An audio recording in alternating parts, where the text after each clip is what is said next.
Yesterday, Transport Minister Fikile Mbalula said human behaviour was driving some of those fatalities. He highlighted that drunk driving and negligence were prevalent.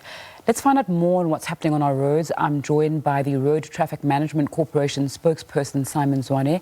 Very good afternoon to you. Thanks so much for your time on SABC News. So road deaths are said to be up 142% from last year. This has largely been attributed to human behaviour. Yes, Nzinga. Let's explain that increase that you are referring to. Overall, road fatalities for the festive season are down by 3%. But road crashes that are major, which means they have 5 or more fatalities in one incident, those are up. We had 7 of such last year. We are having 17 now. That is what it refers to. But in total, we've seen a decrease of 3% in the total number of crashes on the road. Mm-hmm. Now, the minister referred to human factors as the main cause.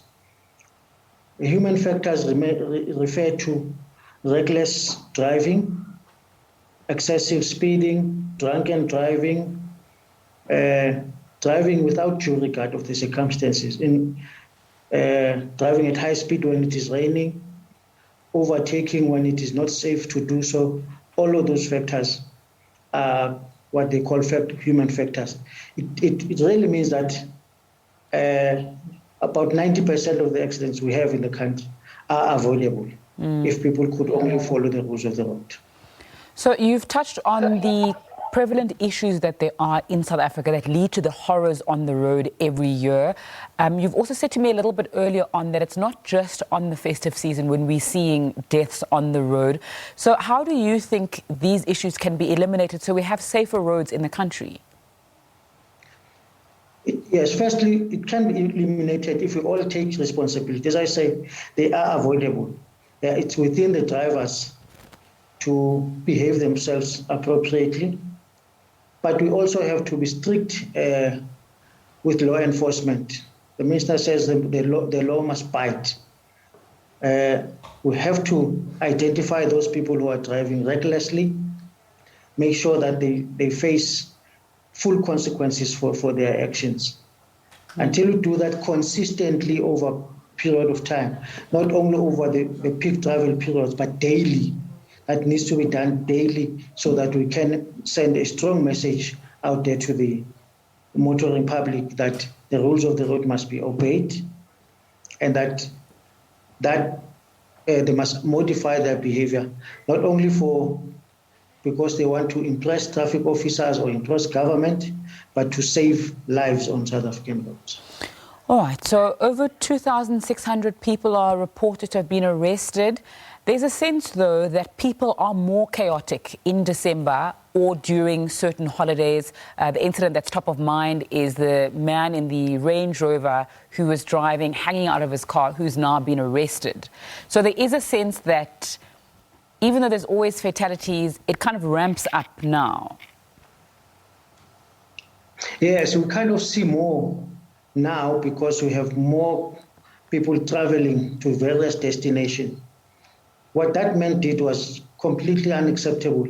We've never seen such behavior before, and we followed up, and we managed to identify that he has a business in Marble Hall, and we proceeded there to Marble Hall to arrest him and bring him back to the scene of the crime in Camille Street.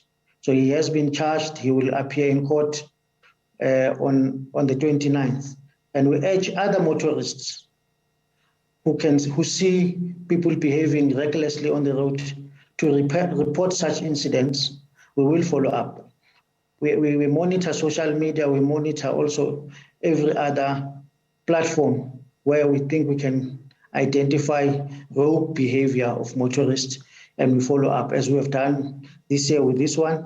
Previously, we followed up on a motorist who was driving on the N1 at excessively high speed. He was showing it on his speedometer, the kind of speed that he was doing, was boasting about that.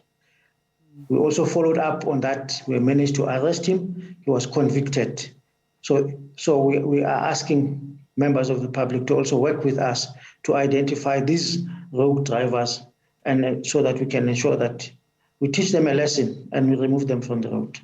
All right, I know it's an issue that's not directly in your purview as the Road Traffic Management Corporation, but there is this issue of compliance when it comes to licenses.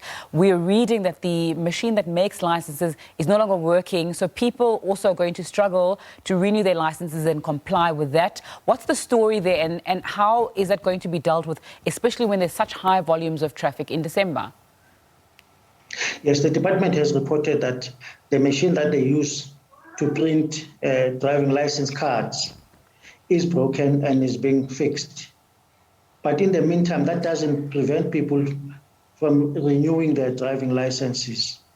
As they renew, we are advising them to also take temporary driving licenses. Those would last for 6 months, and the department is working to ensure that within that 6 months, their machine would have been fixed and they will be able to print driving license cards. They say they are able to print about 300,000 cards a month, and they will be able to deal with the backlog at that stage. All right, Simon Zwane from the Road Traffic Management Corporation, thanks so much for your time.